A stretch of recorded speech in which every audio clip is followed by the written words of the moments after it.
Para suster, Bapak Ibu, saudara-saudari yang terkasih dalam Tuhan, Shalom. Shalom. Ada seorang anak kecil yang ditinggal oleh ibunya karena satu hal yang sangat penting yang harus dilakukan ibunya selama 3 hari. Anak ini berusia kurang lebih 5 tahun.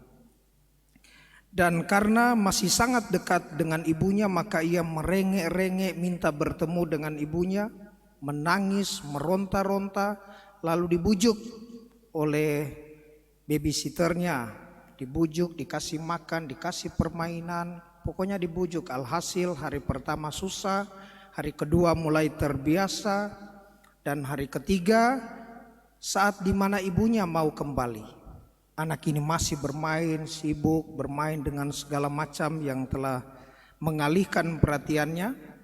Tetapi ketika ibunya datang, dia segera berlari meninggalkan semua permainan yang menghibur dirinya, yang membuatnya senang, bersukacita, gembira sampai seolah lupa terhadap ibunya.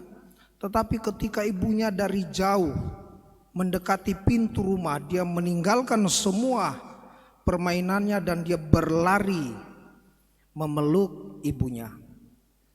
Saudara-saudari yang terkasih dalam Tuhan, beberapa minggu belakangan ini bacaan Injil mengajarkan tentang perumpamaan yang diberikan oleh Yesus perihal kerajaan Allah yang diumpamakan di dalam kisah-kisah atau cerita. Pada hari Minggu biasa yang ke-17 ini Yesus mengajar orang banyak dan tentu kita semua. Hal kerajaan sorga itu seumpama seorang yang menemukan harta terpendam dan yang menemukan mutiara yang indah. Memang konteks dari perumpamaan ini dalam perjanjian baru, orang-orang juga perjanjian lama memahami bahwa orang sering menyimpan harta berharga itu di dalam tanah. Waktu itu belum ada bank, belum punya brankas, tetapi alasan yang lebih masuk akal dan sangat praktis, yakni pertama untuk menghindari pencuri dan perampokan yang marak waktu itu ketika revolusi terjadi. Maka orang-orang gampang untuk hartanya dijarah. Orang-orang gampang saling menjarah, maka mereka simpan di bawah tanah. Lalu yang kedua, alasannya adalah untuk menghindari pajak yang tinggi ketika terjadi perubahan pemerintahan. Jadi pertama menghindari perampok karena revolusi saat itu terjadi. Lalu kedua, mereka menghindari pajak yang tinggi, simpan di dalam tanah. Saya sangka kalau sekarang orang-orang menghindari pajak lalu simpan di dalam tanah sudah tidak masuk akal. Tapi waktu itu masih sangat masuk akal. Yang ketiga, karena pada waktu itu negeri Palestina itu dalam bahaya. Sewaktu-waktu bisa terjadi serangan-serangan dari suku-suku sekitar dan juga dari penjajah pemerintahan. Lalu mereka tentara-tentara kalau menyerang, mereka tentara-tentara pada waktu itu di tempat itu kalau menyerang mereka pasti akan menjarah barang-barang berharga dari para penduduk. Maka tempat yang dirasa paling aman untuk menyimpan harta benda termasuk uang, termasuk mutiara, barang berharga adalah di dalam tanah. Orang Yahudi membagi tanah, peruntukan tanah dalam 3 bagian. Pertama sebagai investasi termasuk ladang, garapan-garapan, gandum dan sebagainya. Itu yang pertama, jadi tanah sebagai investasi. Yang kedua, tanah itu digunakan sebagai tempat menyimpan barang berharga tadi. Dan yang terakhir, tanah itu digunakan sebagai pemakaman. Ada 3 fungsi tanah. Dan dalam hukum kerabian Yahudi dikatakan begini Bapak Ibu, ini menarik supaya kita tidak salah paham. Kenapa perumpamaannya harus dia seolah-olah diam-diam dan tidak jujur. Dia dapat tapi dia tidak bilang. Malah dia manfaatkan. Tidak ada pelanggaran di sini. Dalam hukum kerabian Yahudi dikatakan begini. Jika seseorang menemukan buah atau uang yang berserakan,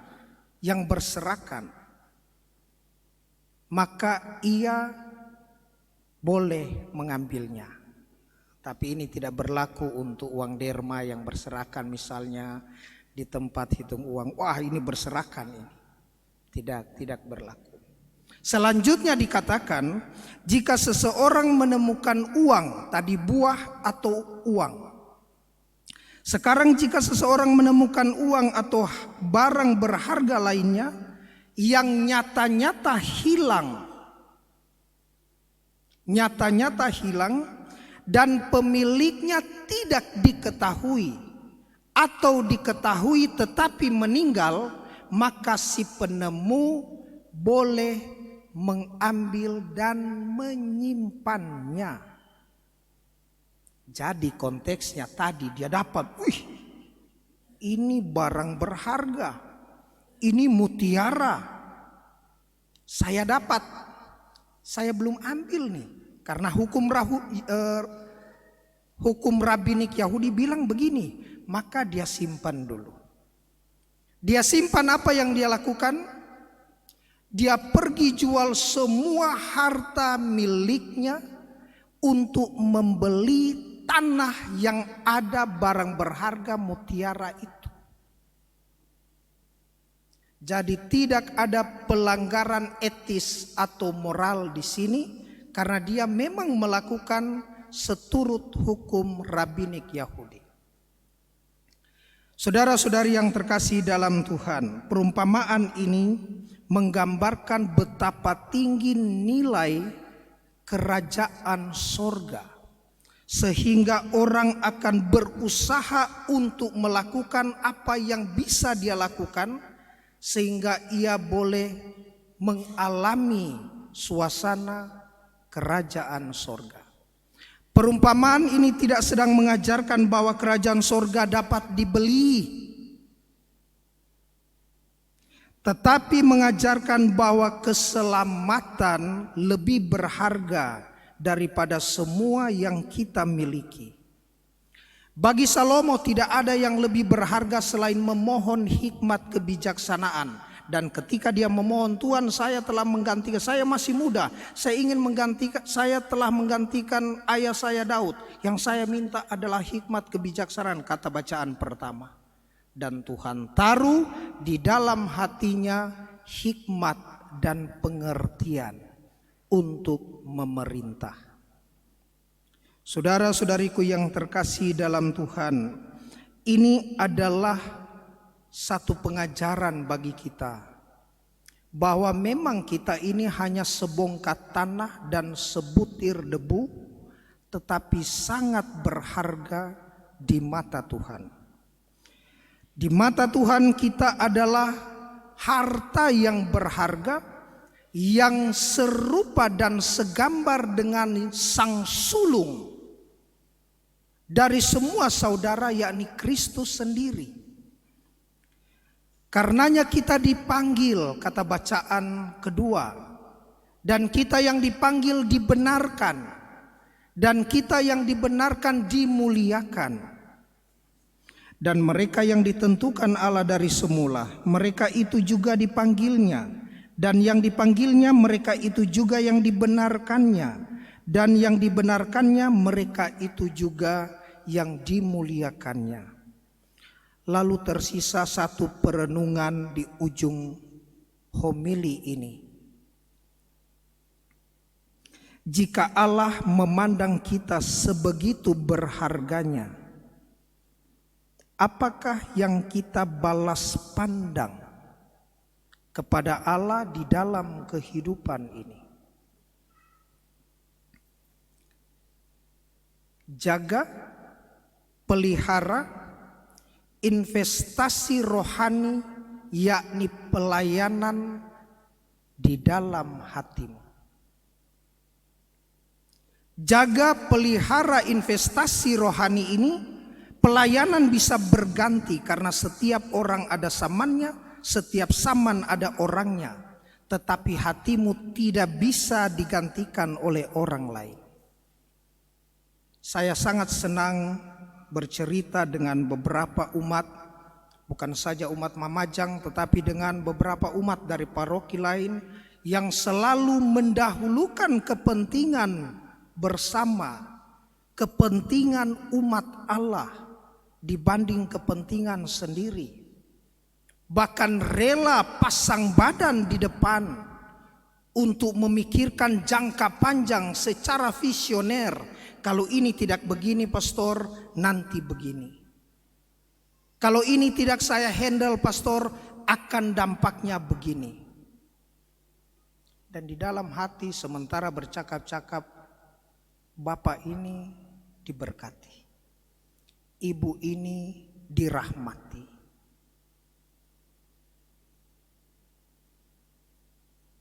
Pastor, apakah? Apa kok? Pertanyaan pastor atau gereja, pastor apakah pastor? Apa? Kalau gereja bisa berbicara, gereja juga akan tanya kok, apa kok? Kencing di sana harus bayar 2.000. Sorry. Taruh di sini, pati murah.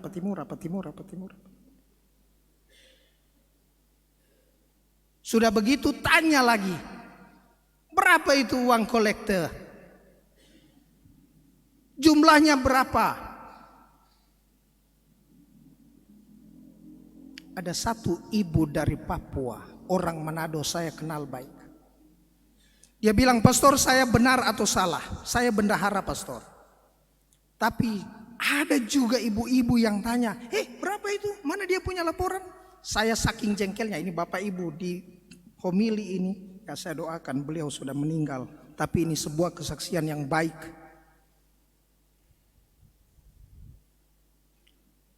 Berapa itu? Mana dia punya laporan? Saya saking jengkelnya pastor, saya bilang, ibu kok tahu? Berapa kau kasih setiap minggu? Saya jengkel sekali pastor. Orang lain kasih banyak-banyak tidak tanya, kau kasih sedikit, kau tanya-tanya. Saya bilang, ini saya mau jawab benar, takutnya dibenarkan, yang begitu enggak benar. Saya jawab salah, takutnya dia bilang dia merasa bersalah, lalu datang pengakuan dosa sama pastor dan macam-macam dia cerita. Apa ini? Saya bilang, ya ibu benar tapi tidak benar. Pastor, bagaimana itu benar tapi tidak benar? Benar ibu prihatin melihat memandang gereja sebagai satu persekutuan yang besar, persekutuan umat Allah. Sehingga hati ibu selalu untuk pro eklesia. Tetapi tidak benar ketika ibu harus tanya ukuran, memberi takaran berapa kau kasih. Tidak peduli bapak ibu berapa kasih. Saya bilang sama ini ibu, tidak usah tanya mereka. Tetapi ketika orang memberi dan tanya berapa pasti tidak tulus. Bapak ibu umat yang terkasih dalam Tuhan, mohon maaf khotbah akhir-akhir ini agak keras. Ini karena mungkin kurang hujan. Panas sekarang, kamar saya panas, ya, jalan sedikit panas. Semoga Tuhan berkenan. Saudara-saudariku yang terkasih dalam Tuhan, jaga investasi rohani hati dalam pelayanan kita. Tetapi kita juga harus melihat bahwa harga tebusan Sang Putra melebihi apa yang kita miliki. Tidak ada seorang raja dan ratu di muka bumi ini yang mampu menebus dosanya. Tidak ada. Maka baiklah kita semua bergegas, berusaha mencari harta terpendam, mutiara yang indah itu, agar kelak setelah dengan jerih lelah kita, Setelah dengan segala upaya yang sudah kita perjuangkan, yang sudah kita kerjakan, yang sudah kita upayakan, pada akhirnya kita bisa meraih bukan karena usaha, kerja keras, jerih lelah, tetapi karena rahmat Tuhan yang Tuhan taruh di dalam kehidupan kita. Semoga demikian.